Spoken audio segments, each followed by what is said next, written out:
He asked me once, his voice quiet, not angry, not accusing, if I ever truly loved him. I didn't flinch. I didn't cry. I didn't even look up from my plate. I just said, "You were comfortable, not special." And the worst part? I didn't say it in the heat of fight, or through tears, or with bitterness in my voice. I said it like I was reciting a grocery list, like he was no one, like the man who had stood by me with unwavering loyalty, who had given me years of gentleness, laughter, and quiet, unconditional love, was just a placeholder in my life. My name is Serena. I'm 31 now, and that moment, that one sentence, was the beginning of the end. Or maybe it was the moment the end finally surfaced, after years of me not seeing what was right in front of me. I met Daniel when I was 24, exhausted, overstimulated, and overworked, fresh out of grad school and drowning in my new career. I was living off coffee and vending machine dinners, barely holding myself together. And then he showed up, steady, calm, the kind of person whose presence made the world feel less chaotic.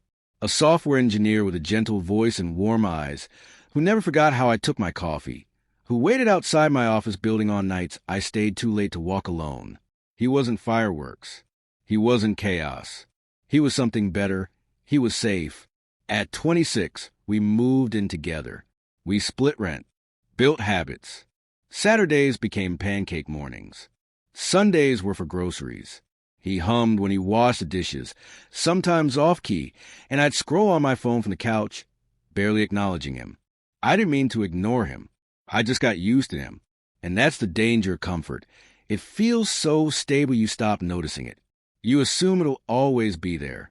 So you stop watering it. You stop showing up for it. And I did. I stopped trying. I stopped choosing him. That night, the night he asked me that question, we were having dinner. Something so ordinary, I can't even remember what we were eating or what sparked the conversation. Maybe a line from a show. Maybe silence that had stretched a little too long. But I remember his voice, how steady it was, almost shy, when he asked, "Did you ever really love me?" I took a bite, swallowed, shrugged. You were just comfortable, not special. The silence after that was heavier than anything I've ever known. When I finally looked up, he didn't look angry. He looked hollow, like something inside him had just disappeared. He stood, quietly, picked up his bag, looked at me one last time and said, "Thanks for the clarity." He left that night. No yelling, no slammed doors, just the sound of goodbye woven into the way he didn't even glance back. At first, I thought he needed space. A few days to cool down, that he'd text, that we'd talk, that this was one of those relationship moments people eventually laugh about. But he didn't come back. I texted. Nothing.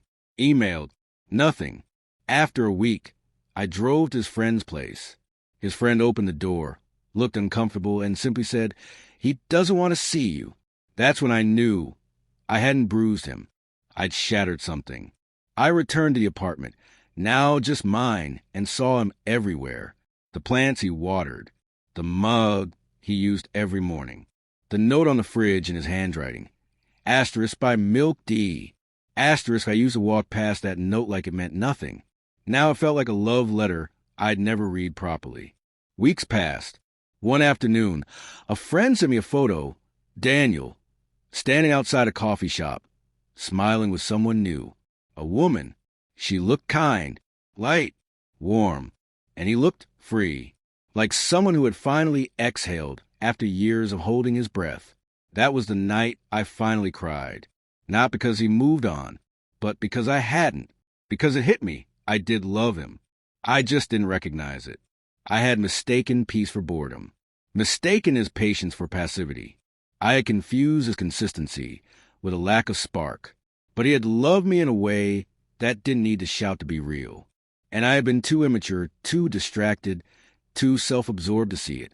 And when he finally asked me that question, the truth I gave him wasn't the truth of how I felt. It was the truth of how little I had understood what love really looked like. Now I live alone. The apartment echoes differently now. Mornings are silent. No humming over dishes. No quiet footsteps in the hall. I fold laundry alone. Eat in silence. scroll through dating apps, swiping past faces that blur together. I've dated since Daniel. Attractive, charming, funny men. But none of them stayed. And maybe it's because I've become the person who clings now. The one who fears silence. The one who loves too fast, too hard, hoping to fill the void I created. Life, it seems, has a cruel way of giving you what you gave others. Sometimes, late at night, I whisper that question to the empty space beside me. Did I ever really love you? And in my mind, I hear him answer softly, yes, but you didn't know how to show it. I think about him often, wonder if he's happy. I hope she tells him he's special, because he is. Not in loud, dramatic ways, but in the quiet, patient, loyal kind of way that most people don't know how to value until it's gone. So if you're reading this, if you're with someone steady, kind, dependable, don't let the absence of fireworks fool you. Sometimes love isn't a storm. Sometimes it's just a steady rhythm of someone choosing you every day. And if you don't learn to see it, to hold it, to honor it, one day you'll find yourself alone, whispering regrets into silence. If the story touched something in you, comment comfortable, because that's what I thought he was, until I realized he was everything.